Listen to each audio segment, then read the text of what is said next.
Welcome to Man Does Tech, where I solve the problems you didn't even know you had. In this video, I will explain how to play Dragon Ball FighterZ on your mobile device.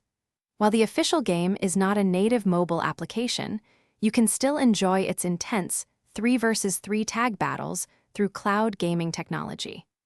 This method streams the full console or PC version directly to your smartphone or tablet, offering a high-quality experience.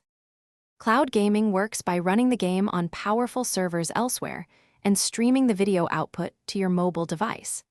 This means your phone doesn't need to handle the heavy processing. Popular services, such as Xbox Cloud Gaming and Boosteroid, provide extensive game libraries, including Dragon Ball FighterZ. You will generally need an active subscription to access these platforms and their games.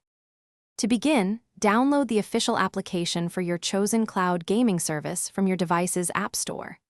Next, ensure you are connected to a robust internet connection, ideally a 5 GHz Wi-Fi network, for minimal latency. Finally, pair a compatible Bluetooth gaming controller, such as an Xbox or PlayStation controller, to your phone or tablet for the best possible fighting game experience. For the smoothest gameplay, always play in an area with the strongest possible Wi-Fi signal. If you encounter any lag, try reducing the in-game graphics settings within the cloud gaming platform to improve performance. Many players also find a mobile controller clip incredibly useful, as it securely holds your phone above your controller, creating a more ergonomic and immersive setup for those epic battles. Thanks for watching. If you found this helpful, don't forget to like and subscribe.